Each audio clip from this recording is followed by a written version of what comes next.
Nama gua Ogi Sasongko. Nama gua Tangguh Merdeka. Nama kamu siapa? Ketut.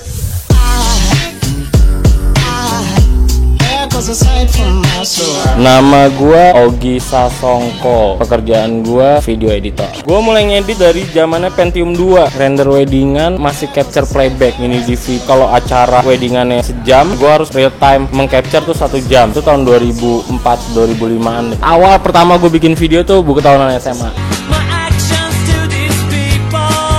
Gue pertama kali ngedit tuh SMA. Akhirnya gue masuk kuliah perfilman. Kita ke atas dulu tuh.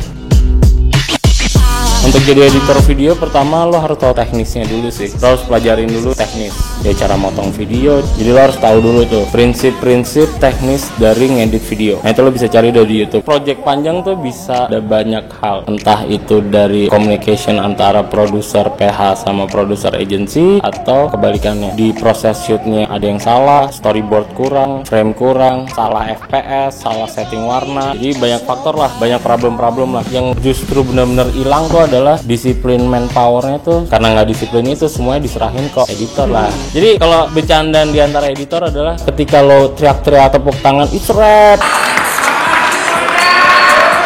itu happy semua satu tim kru. Enggak, buat orang pos itu ada awal muasal bencana akan dimulai.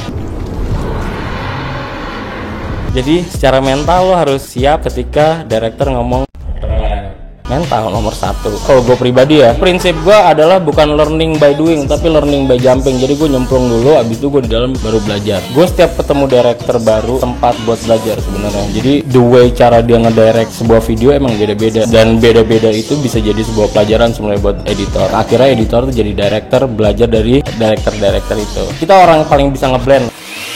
Yang paling penting gimana bisa kolaborasi adalah lo tuh well knowledge ke director. Jadi kalau bisa editor tuh hadir pas syuting, karena shot apa yang kepake lo tahu di lokasi. Terus klien lo happy-nya pakai shot yang mana, itu semua terjadi di lokasi, nggak mungkin ada di post pro gitu. Jadi editor datang ke lokasi syuting tuh penting, nggak penting tapi penting, mempermudah pekerjaan kita. Dan supaya lo mudah pekerjaan lo juga di pas editing adalah lo memberitahu apapun informasi yang menurut lo harus lo kasih tahu ke director. Moodnya tuh kayak gimana, hal-hal yang sepele-sepele kayak gitu. Sometimes director kan orang paling sibuk, dia udah harus dari awal A to Z dia udah nyiapin. Kadang yang berhubungan dengan teknis tuh dia suka lupa, bukan yang nggak tahu tapi suka lupa. Jadi komunikasi lo tuh harus lancar banget sama director. Lo juga harus baca karakter director, gue suka nih frame yang ini, nah itu jadi acuan lo pas mau editing. Yang paling asik adalah ketika lo present ngeliat muka klien, apakah cemberut, apakah happy. Klien tuh nggak akan pernah tersenyum di first present, dia pengennya tuh komen. Ya do the best aja menurut gue. Yang pertama sebagai editor lo harus mengakomodir kemauan director. Jangan lo pernah nebak, oh ini kemauan klien nih tadi di lokasi gini-gini. Lo jangan pernah lo fight sama director lo kayak gitu. Jangan punya ego sendiri lah, karena editor tuh cuma sebagai pembungkus yang akan dikasih ke klien. Walaupun menurut lo jelek, tapi somehow director tuh lebih ngerti dibanding kita seorang editor.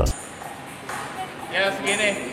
Ini juga pelajaran bagus juga buat editor supaya lo laku. Jangan pernah jadi mental blocking. At least lo coba dulu. Kalau akhirnya jelek, ya lo kasih lihat aja nih hasilnya jelek. Kalau menurut gue bagusnya gini.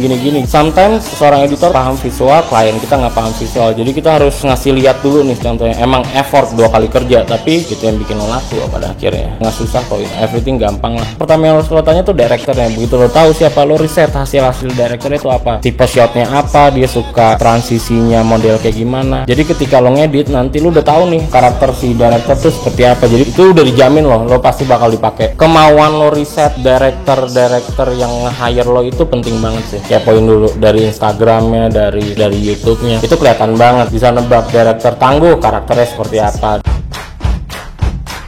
director Mureng karakternya seperti apa, Pak E dia ngedirect karakternya seperti apa,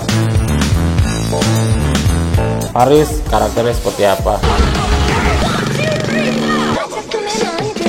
Klien tuh orang yang benar-benar buta visual. Jadi peran director menurut gue 50% sendiri. Sebuah video pasti karakter si director tuh pasti nempel banget. Gue bisa jamin itu sih.